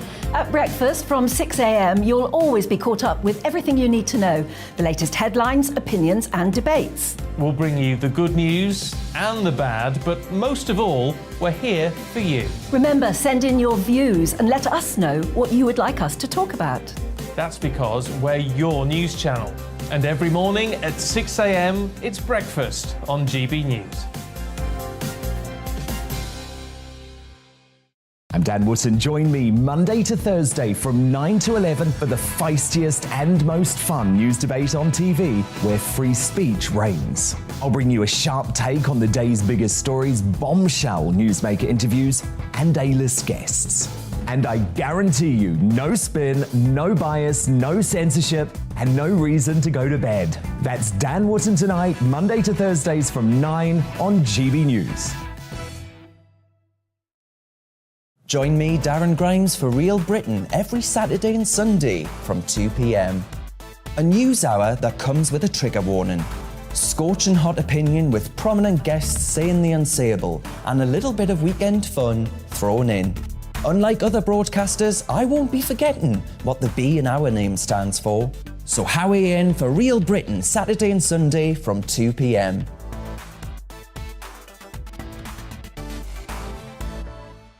Hello, I'm Michelle Dewberry, and you can join me every weekday 6 till 7 on Jubes and Kerr. Me and my panel will get stuck right into the day's events, and I can tell you, in fact, I can warn you, expect some robust debates, some strong opinions and perspectives from both sides of the fence. It's about you at home as well. I love to read out all of your comments, or at least as many as I can. So join me, Michelle Dewberry, Monday to Friday, 6 till 7 on Jubes and Kerr.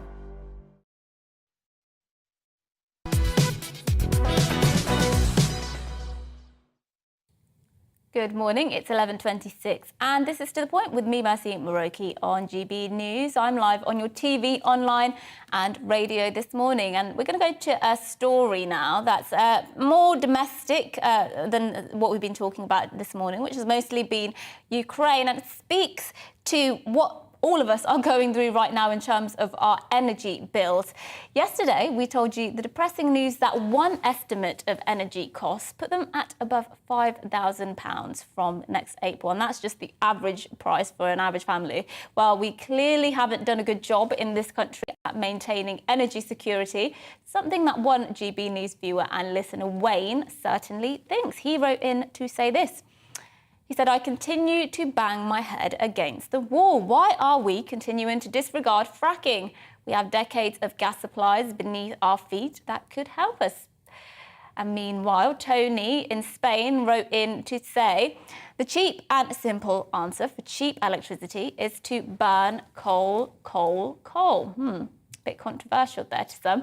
Well, to answer some of these questions is Will Hodgson, who's a consumer champion at How to Save It, which is a campaign for lower energy bills. Great to have you on today, Will. I do have to start with that, big question. Why are we not fracking, and why is it so controversial? Just remind us. Sure. So the question is, why would we want to do that? And obviously at a time when we are paying through the nose for foreign gas, a lot of people are asking, well, hang on, didn't we have some gas here on UK soil?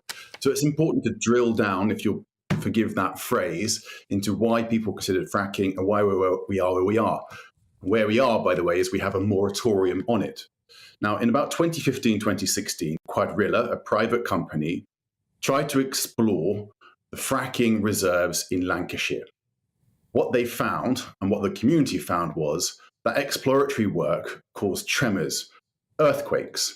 And because of those earthquakes, because of that damage, the UK government has put a moratorium on fracking in 2019. So that's why we don't have any right now. But it's important to interrogate Wayne's point. Is it the case that if we unlocked all of this gas under the soil, that we would have energy for 50 years? There are no reports which indicate that. The best case scenario is that we might possibly have enough gas there to service our needs, 1% of those needs for 2 or 3 years, getting up to 5% of our gas needs by the end of this decade.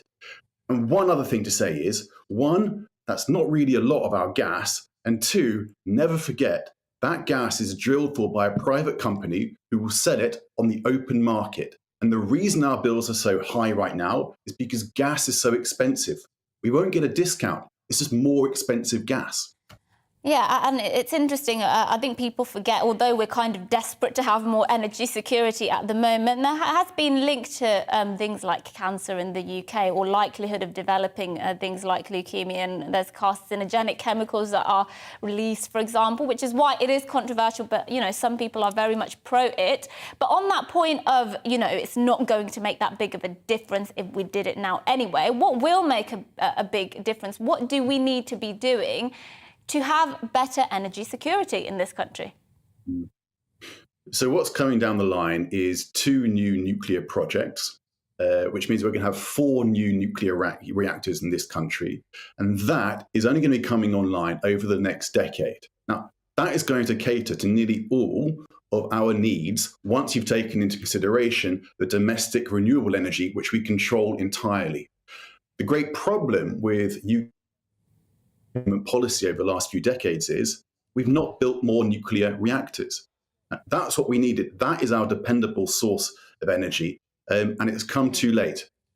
Yeah. How long will it take? That's the problem, isn't it? That it's not something you can just open tomorrow and start generating electricity from. It takes several years to actually get off the ground and be useful.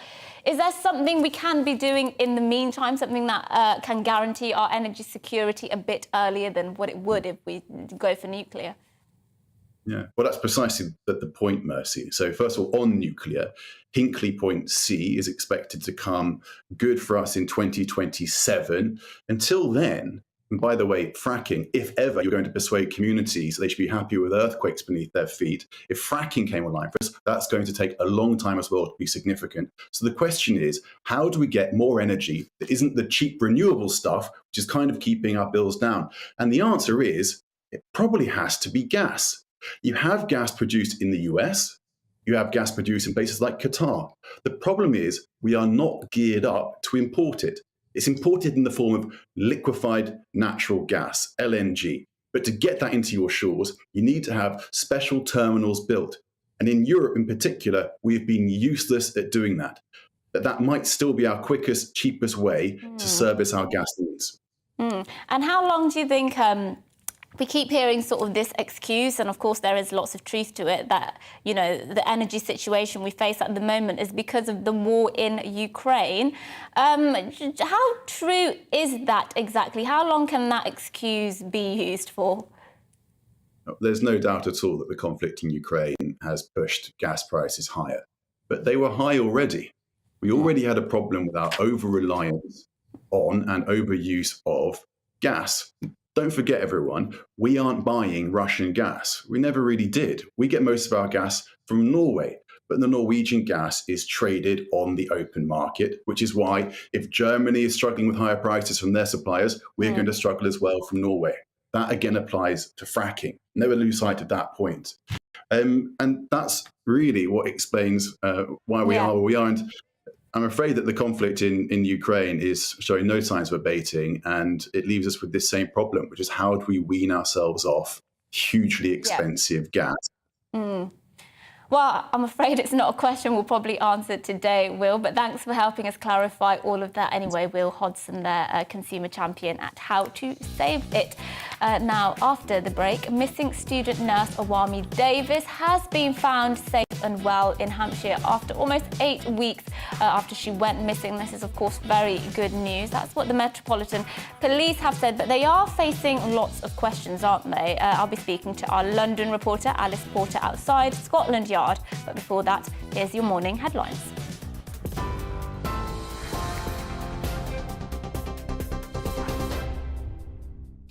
Good morning, it's just gone 11:34. I'm Rhiannon Jones in the GB newsroom. A 35-year-old man suspected of being the target of a shooting in Liverpool which killed a 9-year-old girl has been arrested. Merseyside Police says he'll be questioned in connection with the murder of Olivia Pratt-Corbell. His arrest is for breaching the terms of his release from prison. Officers are urging anyone with information to come forward. As Ukrainians celebrate Independence Day, the country's President Volodymyr Zelensky has issued an urgent warning about potential brutal attacks from Russia. Ukraine has banned large gatherings as the country marks 31 years of independence and government employees are being told to work from home. It's also 6 months since the Russian invasion began. Ofgem has been challenged by Scotland's Children's Commissioner over the decision to raise the energy price cap. Bruce Adamson's written to the industry regulator about the potential impact of a cap increase. He's warning more families will be pushed into poverty this winter. Ofgem will make its latest announcement on Friday. And a hosepipe ban impacting more than 15 million people in southern England has come into force today as Thames Water becomes the latest company to restrict water usage. It's estimated by the end of the week, more than 29 million people in the UK will be under some form of hosepipe ban as more companies enforce restrictions. It comes after a drought was officially declared across most of England following the driest July in 50 years. TV online and DAB Plus Radio, this is GB News.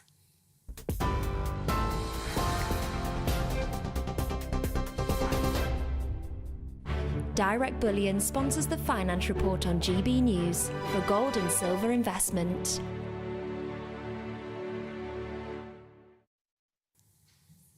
Here's a quick snapshot of today's markets. The pound will buy $1.180 and €1.186. The price of gold currently stands at £1,481.91 per ounce.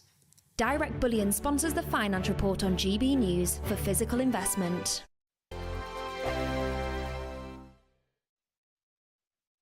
Join my show Farage, 7 p.m. till 8 p.m. Monday through Thursday. And there you will get opinion, analysis, debate, and I'll cover stories that nobody else dares to touch. You've been cancelled. Join the club.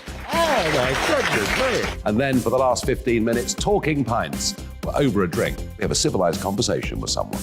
We very often disagree, but we do it in a grown-up way. Come and join me on Farage.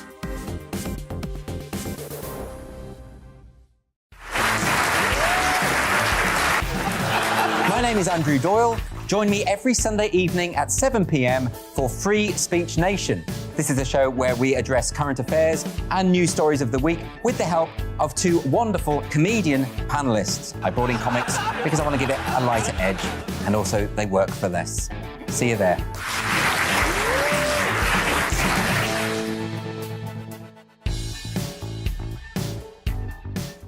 Hi there, it's Stephen and Anne.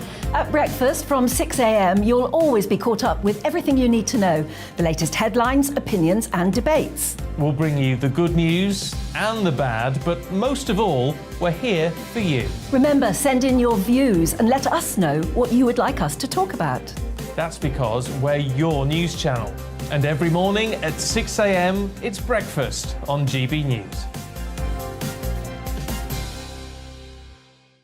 I'm Dan Wootton. Join me Monday to Thursday from 9 to 11 for the feistiest and most fun news debate on TV, where free speech reigns. I'll bring you a sharp take on the day's biggest stories, bombshell newsmaker interviews, and A-list guests. And I guarantee you, no spin, no bias, no censorship, and no reason to go to bed. That's Dan Wootton Tonight, Monday to Thursdays from 9 on GB News.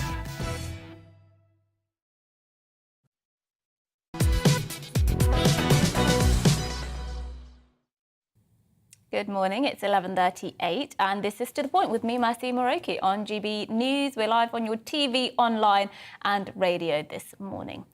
And now, student nurse Owami Davis has been found safe and well in Hampshire almost 8 weeks after she went missing. The Metropolitan Police has confirmed. Well, Miss Davis, who was studying nursing at King's College London, left her home in Essex on the 4th of July and was last seen on CCTV in Croydon on the 7th of July. Well, a member of the public came forward after a police appeal which saw a huge public response and 117 possible sightings. Now, lots of questions are being asked about all of this, and we can talk to our London reporter, Alice Porter, who's outside Scotland Yard, to get the latest update. Alice, now, we don't normally get good news in stories like this, but she has been found safe and well, the police have said.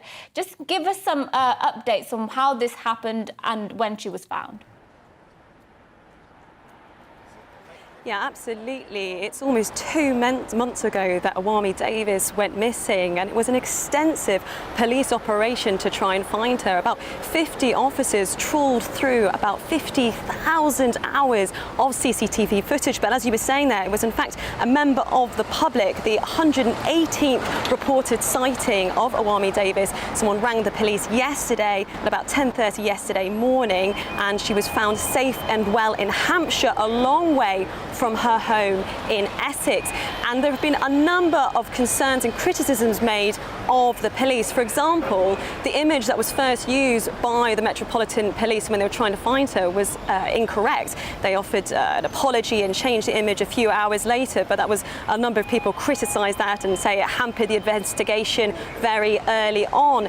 There was also concerns that she was not marked as a missing person on the police database when she was first reported missing by her family. And this entire sort of disappearance really has renewed calls for there to be a national missing persons database so that forces can share information more easily. Now, both the Metropolitan Police and Essex Police say they will be reviewing their investigation into her disappearance. Now, in terms of Owami's health after having disappeared for almost 2 months, at the press conference yesterday, the officer who led the investigation, DCI Nigel Penny, said she looks in good health, she's in a place of safety and not currently in the vulnerable state that we were to believe at the start of her disappearance. But I think it's really important to stress here, for someone to disappear in this way for almost 2 months is highly unusual. I mean, unfortunately, people do go missing with quite a lot of regularity, but the vast majority of them are found within 24 hours. So to have someone missing for almost 8 weeks is highly unusual. Now, there have been 5 people arrested and bailed in connection with her disappearance. 2 were arrested on suspicion of murder and 3 were arrested on suspicion of kidnap. But police say there is no evidence that any harm has been done to her. And of course, Owami Davis's family will be thrilled to have her back safely. And as you were saying there at the beginning, how often do we report in these type of stories and have a happy ending? But of course, there are serious questions to be asked about what exactly has happened to Owami Davis over the last 8 weeks. Indeed. Well, Alice, thank you for that report there. I think that the police have got away, there quite easily, because if this had ended differently, I think it would have been much worse for the police. If Alice, thank you for that. It would have been much worse for the police, wouldn't it have, if the worst case scenario happened and she wasn't found alive and well? You know, they didn't put her on that missing persons database. They were putting out the wrong pictures of her. So they're quite lucky, I think, that Owami Davis has been found safe and well. Otherwise, they'd be facing a lot more scrutiny, which is, given the problems facing the Met already, probably the last thing they need is another controversy. But there you go. It's great that she's been found safe and well. Now, on to our next topic, which has been suggested by our viewer, Joe. Lots of you get in touch recently about the ongoing rail strikes. Of course, here on GB News, we've been covering that recently. And lots of you are questioning whether we are indeed getting value for money for our railways. Well, Joe says this: should Liz Truss, or possibly Rishi Sunak, scrap HS2 on becoming Prime Minister? In his opinion, in Joe's opinion, most definitely. Well, is HS2 worth the money then? Because some estimates put the cost at nearly £100 billion, far more than what was originally estimated. Should we be spending that kind of money on HS2 when so many of Britain's existing railways still aren't good enough or even electrified? Well, let's speak to Kevin Marr, Associate Editor of Labour Uncut and former Labour advisor about this. So go on, just answer Joe's question there. Should we really be spending money on HS2? Shouldn't it be scrapped? It's a very big chunk of change, £100 billion. I wouldn't quibble with anybody who sort of said, could that money be better spent? I think that's the first point. We've got to be realistic about this. That is a big, big investment. But it's also a massive investment in Britain's future. That's what HS2 is about. We've got a railway system in this country which is just not fit for purpose. And I don't mean just slow trains. We've got some of the slowest trains in the Western world, but we don't have the capacity. I mean, the last new north-south railway line in this country was built in Victorian times. Now, you go back 100 years, the population of this country was about 32 million people. Today, it's 67 million people. And we don't have the connectivity to be able to move around our key cities and key parts of the country in the way that we should have, in the way that is perfectly common in pretty much any other major European country. And if you live in the north, and I'm dialing in here from Sheffield, getting to London becomes an absolute nightmare. It's terrible from Manchester, it's terrible from Liverpool, it's terrible from Leeds, and it's terrible from Sheffield. And these are our big principal cities, and it takes ages, even from Birmingham. So HS2 is an issue whose time has come. We've spent a long number of years simply not investing enough in our key infrastructure. The gentleman you had on before talking about energy, exactly the same. We've got water shortages because we don't build enough reservoirs, and we've got rail problems because we don't invest in rail. What HS2 will do is increase the capacity that we urgently need.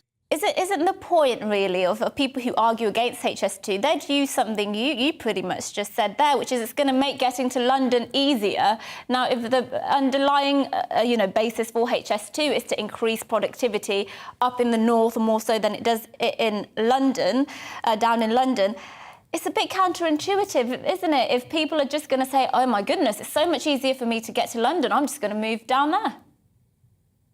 I mean, that can work, of course, the other way. I mean, that's a fair enough point, but I think it's more likely, and the modelling suggests it's more likely to work the other way. So, for example, Crewe in Cheshire will become 52 minutes away from central London, which throws up all kinds of opportunities. And this is good for London. This is good for the southeast. It takes a lot of the heat out of the housing market and out of the overheating of the London economy as well. So it spreads wealth and opportunity around the country. And as you say, is a massive boost to economic development and growth and productivity and the wealth of the nation. We can't just run, HS2 is fundamentally about economic development. It's about making sure that we're properly connected as one country, as one unit, and we can move around and move goods around very, very quickly, which will drive a lot of economic growth. We're all talking about the urgency of economic growth at the moment. I mean, that's a really kind of non-party political point. And of course, HS2 itself is non-party political. It was commissioned in the final stages of the last Labour government by Lord Andrew Adonis, who's the Transport Secretary, a bit of a visionary on all this, I have to say, but it's been driven forwards by 3 Conservative prime ministers, and I suspect it will carry on being driven forwards by whoever takes over from Boris Johnson. And of course, you look at figures like Andy Street, the Conservative mayor of the West Midlands, big advocates, of course, for HS2, because there is already a renaissance taking place in Birmingham. You walk around the centre of Birmingham, and you can sense the investment and the opportunity. Yeah. Land prices have been going up. HSBC has moved its national headquarters there. So already that change is starting to happen. HS2's already created 25,000 high-quality, high-skill, high-wage jobs. Kevin, thank you. We've got 170 kilometres of track that's already been built. Yeah, we do have to leave it there. And I was in Birmingham actually a couple of weeks ago, and the development there is tangible, definitely. So, Kevin Marr, thank you so much for joining me, Associate Editor of Labour Uncut and former Labour advisors. Now, on to another topic which caused a bit of controversy a couple of weeks ago. Some of you might remember when Liz Truss was secretly recorded, although the recording was quite old, saying that British workers essentially don't have enough grit, and that's why productivity isn't as high as some other nations. Well, the question we're asking is, are British workers lazy? And that is a question many of you are asking. Let's listen to what Liz Truss thought first. There's a slight thing in Britain about wanting the easy answers, and I think that's my reflection on the election and what's gone before it. And the referendum, it's like we say it's all Europe that's causing us all these problems. It's migrants that are causing these problems. And actually, what needs to happen is, a bit more graft. And it's not a popular message. Well, it caused a lot of controversy at the time, although actually I think lots more people agree with Liz Truss probably than are given credit for. One of those people is H.D. Jones, who's one of our viewers and listeners. He or she said this: I agree with Liz Truss. Some British workers need to increase their productivity. I know some very good, very hard-working Polish workers, but it'd be interesting if you could interview a British company that works in different parts of the world to hear their thoughts. Well, Richard Bartlett is the director of Export Unlocked, which is an international trade consultancy, and joins me now. I found it really interesting sort of watching this debate play out after Liz Truss was found to have said those comments. Lots of work, it was said that, oh, this is offensive to working class people. Well, actually, a lot of working class people I know are like, yes, people do need to work as hard as I do. Not everybody works as hard as I do. What did you make of it? It was an interesting comment, I thought. There's a lot of things going on in the UK at the moment, you can imagine. And obviously, Liz Truss commenting is probably not ideal what she said. I think there's a lot of British workers, but it's all about levelling up. And this is what Liz Truss has to understand when she talks about people being lazy. It's not particularly being lazy, it's opportunities with training, infrastructure, all these things that allow people to work harder, allow people to enjoy the jobs they're doing.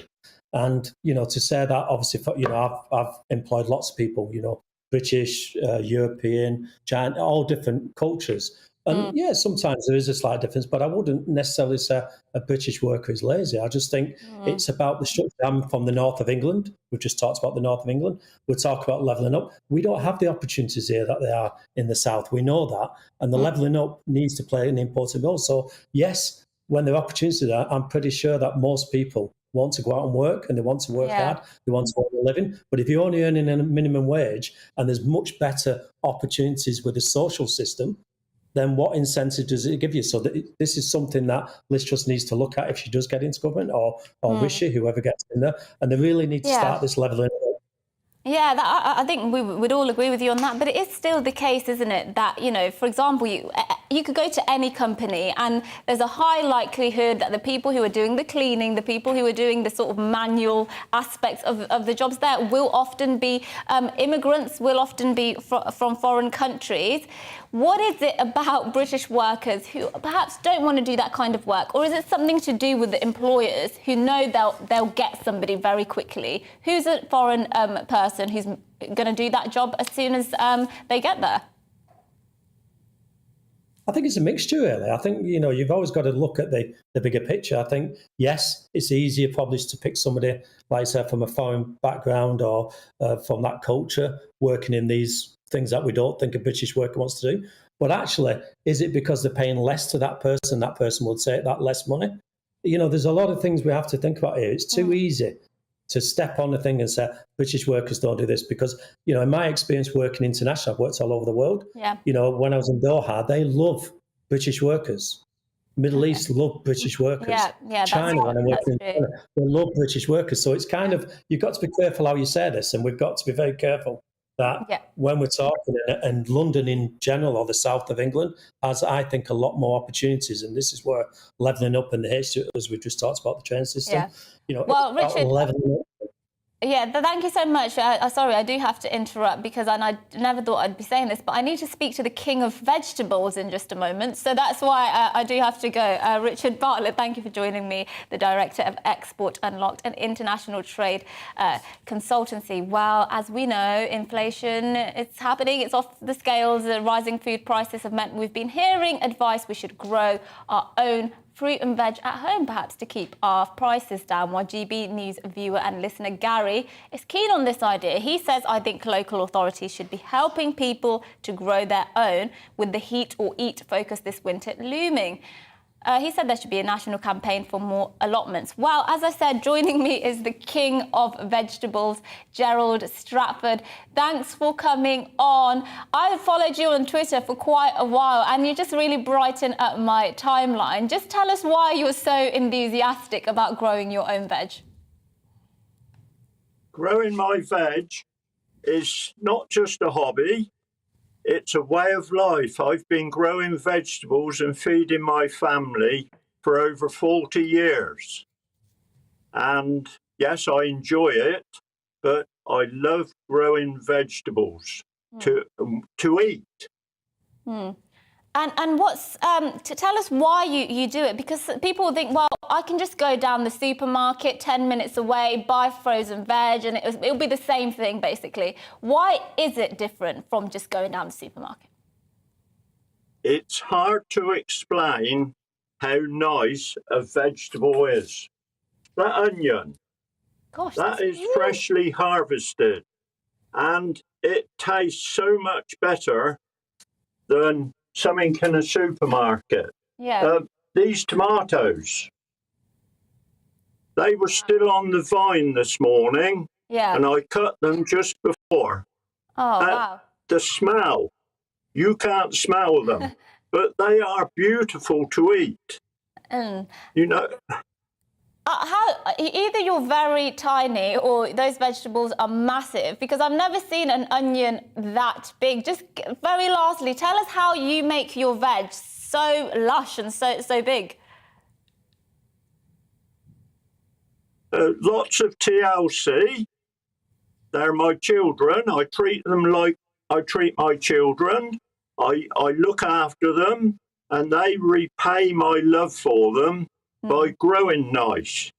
It's not a secret recipe or anything, just lots of, yes, I work hard, but I just love growing them. And that is not the biggest one, by the way. I have one considerably bigger than that. Wow.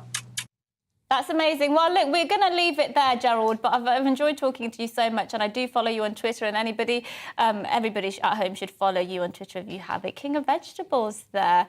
Definitely a man who's not lazy there, right? Well, that is it from me here at To The Point, but don't go away, because up next is The Briefing with Gloria De Piero. Thank you for joining me today. See you soon. Hi there, it's Aidan McGivern here with your latest weather update. Sunny, hot and humid in the southeast today, but cloudier skies elsewhere with outbreaks of rain for many, especially the southwest of England and parts of Wales. A weather front divides the country at the moment, hot and humid air to the southeast of that front, whilst fresher conditions with some showers follow to the northwest, also turning breezier, but in between, where we see that weather front crossing parts of northern and western England, Wales as well, there'll be some outbreaks of rain, quite a lot of cloud cover, the rain turning heavier and more prolonged for parts of West Wales and southwest England later on. Rain clearing the Northern Isles, and then for much of Scotland, Northern Ireland, bright skies and a few showers. Feeling cool here, but hot and sunny in the southeast, up to 30 or 31 Celsius for parts of East Anglia, and feeling humid as well. That humidity could set off one or two showers into the evening here, and the weather front across central parts of the UK also tends to edge southeastwards, giving a few more showers, but the possibility towards the end of the night of some thundery rain coming along into the southeast. 18 or 19 Celsius overnight in the southeast, while Scotland, Northern Ireland, western parts of England and Wales sees clear spells, much cooler conditions. A wet start then for East Anglia in the southeast.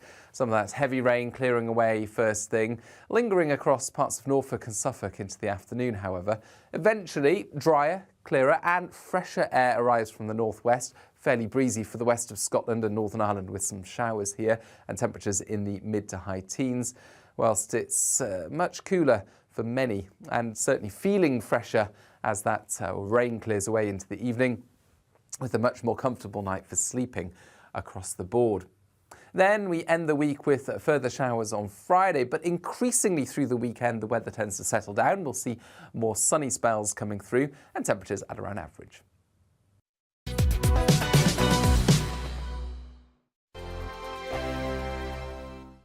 Join my show Farage, 7 p.m. till 8 p.m. Monday through Thursday, and there